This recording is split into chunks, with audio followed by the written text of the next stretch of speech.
Jadi kalau sudah diberikan usia, mungkin beragam saat ini. 20, 30, 40, 50 tahun ke atas. Dan tugas kita itu yang paling pokok mengenal Allah. Jangan sampai Allah sudah tampakkan keagungannya, Allah mengenalkan dirinya lewat pandangan kita, kelihatan orang-orang yang salat, kelihatan orang-orang berzikir, kelihatan tanda-tanda Allah di alam semesta, tapi belum mampu mengenal Allah. Butuh berapa tahun lagi? Terdengar semua hal yang menunjukkan kebenaran Allah. Buka YouTube kok dengar tausiah, jalan tiba-tiba mendengar orang ngaji, pulang kerja kok dengar azan. Kalau sudah masuk lewat pendengaran, sudah puluhan tahun belum kenal juga Allah.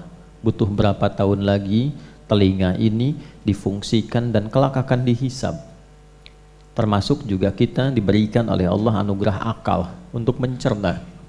Kita bisa mencerna dengan akal kita yang sehat seperti apa sifat-sifat Tuhan yang hak itu. Bagaimana yang harus bisa dipertuhankan itu. Seperti apa sifatnya, seperti apa keagungannya. Diberikan akal yang sehat, pendengaran yang sehat, pandangan juga yang kuat, sudah puluhan tahun tapi belum mampu mengenal Allah. Nah itu semua sumber pengetahuan satu saat akan dihisab. Quran surah ke-17 Al-Isra di ayat ke-36. Wala taqfu ma laysa laka bihi ilm innas sam'a wal basara wal fuada kullu ulaika kana anhu mas'ula. Jangan cepat bertindak pada sesuatu yang belum jelas dasar pengetahuannya. Sungguh semua dasar pengetahuan itu sumber-sumbernya satu saat akan dipertanggungjawabkan di hadapan Allah. Baik pendengaran, kenapa disebutkan pertama kali pendengaran? Karena ini yang pertama kali berfungsi. Bahkan sejak dalam kandungan, saat terlahir mata belum jelas memandang, tapi telinga mendengar. Karena itulah orang tua di awal-awal anak masa kelahiran itu senantiasa diajarkan dalam Al-Quran dan hadis-hadis Nabi Muhammad SAW untuk memperdengarkan yang baik-baik. Itulah sebabnya ketika awal baru terlahir itu ada sunnah untuk mendoakan, juga sunnah untuk mengazankan, ya. Jadi ada bagian-bagian yang diperdengarkan yang baik. Setelah itu jangan cukupkan pada kalimat itu. Konsisten orang tua itu selalu berinteraksi pasangan dengan berbicara yang baik-baik karena anaknya dengar, ya. Jadi kalau misalnya bahasa-bahasa pasaran dipakai saat anak baru tumbuh, nanti begitu dia mulai bicara yang keluar tuh kata-kata orang tuanya, ya. Cantik sini, apa lu? Nah itu biasa bapaknya mungkin, ya, itu bapaknya atau ibunya. Jadi itu yang pertama pendengaran. Kemudian penglihatan, wal basar, ya. Dan basar itu sifatnya sesungguhnya itu pandangan yang kuat terhadap objek. Gampangnya begini, kalau Anda misalnya ke sini masuk kan lepas sendal ya. Nah ini kan keluar nyari sendal kan. Begitu menemukan sendal Anda kan langsung tuh semua konstruksi dalam pandangan kita itu optiknya langsung fokus, oh ini punya saya, tajam. Jadi langsung bisa membedakan mana punya Anda, mana punya orang lain. Itu basar namanya. Kalau fisiknya ain, ya fisiknya apa? Ain. Ini bahasa Arabnya mata itu ain. Mata-mata, ya biasa itu. Ya. Kita tanya sama anak pesantren, kamu tidur apa bahasa Arabnya? Tanam Ustaz. Kamu tidur-tiduran, tanam-tanaman. Ya. Nah, ini basar itu menatap dengan tajam. Tapi ini sindiran yang halus dan tajam. Kata Allah, kamu ini kalau urusan dunia kenapa sih begitu tajam tatapannya? Ya, ibu begitu tajam bisa bedakan 100.000 dengan 50.000 cuma dengan warnanya saja. Ya. Kenapa ketika diberikan hidayah tidak setajam itu menatapnya? Itu sindiran halus tapi tajam. Itu ada ilmunya di bahasa Arab itu. Kenapa kalau urusan dunia, urusan proyek itu begitu tajam? Urusan materi tatapannya tajam. Kenapa untuk akhirat yang abadi itu ketajaman mata itu tidak digunakan kata Allah? Kepekaan pendengaran itu tidak dipakai. Karena kan telinga itu fisiknya udhun, fungsinya sama'. Ya, sami'a itu mendengar dengan detil. Ya, mendengar dengan detil. Karena itu ketika kita i'tidal dari ruku', kita ucapkan sami Allahu liman. Ya Allah, engkau pasti mendengar dengan sangat detil kepada hambamu ini yang tengah memujimu. Ya, kenapa diawali dengan pujian? Karena kita akan doa dalam sujud diperpanjang. Karena itu rumus dalam berdoa kalau ingin cepat dikabulkan, satu dibuka dengan istighfar, kemudian yang kedua dilengkapi dengan pujian. Ya, kita istighfar dulu, lalu memuji Allah, baru kemudian meminta. Ya, nah kita disindir tuh dengan bahasa yang halus. Inna sam'a, pendengaranmu itu yang begitu tajam dalam urusan dunia, itu nanti akan dikonfirmasi tentang urusan akhiratmu. Termasuk fuad, ya, akal budi yang mencerna sesuatu untuk disimpulkan. Nah, karena itulah dalam kehidupan kita, coba sampai detik tuh ada waktunya kita merenung. Terutama di saat-saat malam menjelang tidur. Itulah sebabnya kenapa disebut Isya waktunya. Jadi kalau harakatnya fathah di atas, Asya, itu masih sibuk mencari ma'isyah. Tapi kalau turun jadi kasrah, kasrah itu kasrah, hancur, pecah, habis, selesai. Maksudnya sesibuk-sibuk kita, sepandai-pandai dan secepat-cepatnya bergerak, pada akhirnya akan selesai, akan terpejam.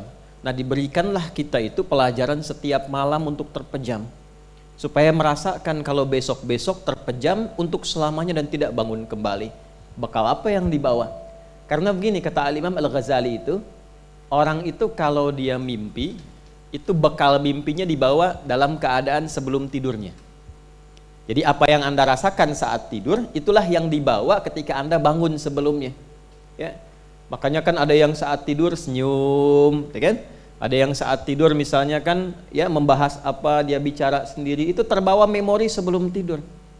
Nah, apa yang Anda rasakan pasca tidur, itulah yang dibawa setelah Anda tidur.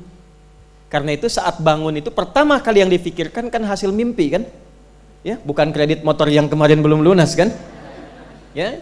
Yang saat tidur begitu bangun itu merespon keadaan saat tidur. Karena itulah kemudian untuk menetralisir itu kita berdoa. Itu mahal sekali ilmunya, mahal. Nah, sama persis itu kan miniatur kehidupan yang kita bawa ke akhirat. Apa yang dibawa ke alam kubur itu hasil pekerjaan kita sekarang saat hidup di dunia, sebelum tidur di alam kubur. Itu maksudnya. Jadi kalau kita siapkan sekarang, kuburannya nyaman. Kalau kita dedikasikan semua aktivitas karena hasil mengenal Allah Subhanahu wa taala, itu diberikan kehidupan yang sangat megah di alam kubur. Itu jelas sekali di Quran surah ketiga Ali Imran di ayat ke-169 sampai 171. وَلَا تَحْسَبَنَّ الَّذِينَ قُتِلُوا فِي سَبِيلِ اللَّهِ أَمْوَاتًا بَلْ أَحْيَاءٌ عِنْدَ رَبِّهِمْ يُرْزَقُونَ فَرِحِينَ بِمَا آتَاهُمُ اللَّهُ مِنْ فَضْلِهِ وَيَسْتَبْشِرُونَ بِالَّذِينَ لَمْ يَلْحَقُوا بِهِمْ مِنْ خَلْفِهِمْ أَلَّا خَوْفٌ عَلَيْهِمْ وَلَا هُمْ يَحْزَنُونَ. Paham? Tidak. Nah, jangan Anda duga orang-orang yang saat hidupnya mendedikasikan aktivitasnya itu karena Allah. Ya, dia tetap seperti orang di dunia pada umumnya. Dia kerja, kalau guru dia mengajar, kalau petani dia bertani, ada yang berkebun, ada yang kerja kantoran, ada yang di birokrat, diplomasi, berdagang, berbisnis, macam-macam. Cuma bedanya apa? Dia lakukan semua itu karena Allah, karena dia kenal Allah. Ya, karena dia kenal Allah. Dia mau minum nih, kan semua orang juga minum. Ya kan? Untuk menjaga bagian dari kekuatan hidupnya. Dia minum, yang lain juga minum. Cuma karena dia kenal Allah, dia meminum minuman yang Allah ridai. Dia tidak menyentuh minuman yang Allah larang, karena kenal. Jadi nggak semua diminum. Dan dia pun ketika akan minum, dia berusaha untuk mendapatkan ridha Allah. Karena itu dia sebutkan Bismillahirrahmanirrahim.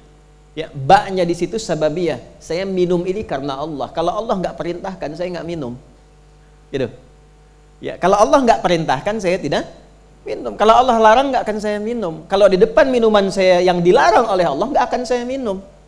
Makanya itu kalimat fitrah. Nggak ada orang minum bir pakai Bismillah. Bismillah, dosanya hilang dikit lah. Nggak ada. Itu fitrahnya menolak. Fitrahnya nolak. Nah, ba itu kan fungsinya 14, ya kan? Di dalam bahasa Arab itu. Jadi antara fungsinya sababiyah, sebab, ghayah, tujuan. Saya minum ini karena Allah.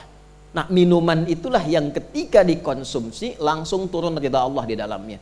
berikan ia ya pulsa pahala, ajrun, tuliskan hasanahnya, perbuatan baiknya, lalu jadikan minumannya itu berkah untuk aktivitasnya. Ya, jadi kalau Anda minum lillah karena Allah, itu ada berkah di dalamnya. Berkah itu maksudnya energi yang mendorong kita pada kebaikan. Ya, karena orang makan minum itu kan menghasilkan energi kan, diolah jadi energi. Tapi tidak semua makanan itu jadi energi positif. Ya, koruptor minum juga, makan juga, pencuri makan, penipu minum. Kok bisa dia makan dan minum, tapi energinya digunakan untuk menipu? Ya kan? Nah, kalau Anda menginginkan energi itu positif dan baik, maka sebutlah nama Allah dalam setiap makanan dan minuman yang kita konsumsi. Itu gambarannya. Hidup itu pilihan, silahkan memilih yang mungkin bisa kita pilih. Pada akhirnya kita akan kembali kepada yang menciptakan kita.